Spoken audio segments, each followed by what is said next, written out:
Getting up to use the bathroom in the middle of the night, the woman noticed something strange. The sky at 3 a.m. was lit up as if it were broad daylight. At first she thought she was still half asleep, but when she pulled open the blinds, she saw a bright flash erupt in the distant sky. The blinding light pierced through the window, so intense it was impossible to look at directly.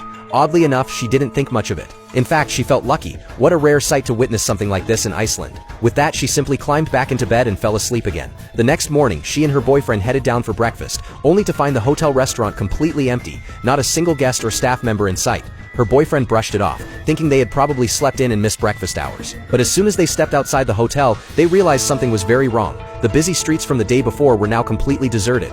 Still, neither of them grasped the seriousness of the situation. They assumed there must be some kind of island event going on, with everyone gathered at the church or town square. But when they reached the shopping center, the busiest place in town, they were stunned to find it just as empty. The man shouted loudly, hoping someone would hear, but there was no response at all. Panic began to set in. They rushed into the nearest supermarket, but even after circling it several times, they didn't see a single soul. What was worse, the stores, the apartments, even the streets, everything was abandoned. It was like every person had vanished overnight. They wandered the streets like headless chickens, desperately searching for signs of life. After hours of walking through half the city, they were still completely alone. Eventually, they ducked into a bar to rest. That's when the boyfriend noticed the TV on the wall was still playing.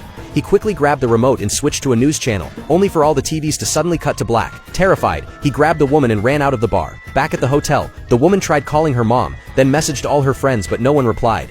Meanwhile, the boyfriend discovered that all online updates had stopped the previous day. Their sense of security was slowly unraveling. They had spent 6 months planning this trip, and on just their second day, they were thrown into something out of a nightmare. The boyfriend refused to accept it. There had to be someone else out there. People couldn't just disappear like that. He grabbed her hand and dragged her back out into the streets. That's when they saw it, a car sitting in the middle of the road, engine still running but no driver. Without hesitation, they jumped in and took off, speeding down the empty streets. If they wanted to survive, the first thing they needed was food. They headed straight to the supermarket and filled an entire shopping cart with supplies. The red car couldn't hold it all, so the boyfriend went and got another one from a nearby dealership. Even then, the tiny hotel fridge couldn't store everything, so they made a bold decision: head to the wealthy part of town and move into a fancy 3-story house. What they didn't realize was that the real danger was just beginning to close in on them.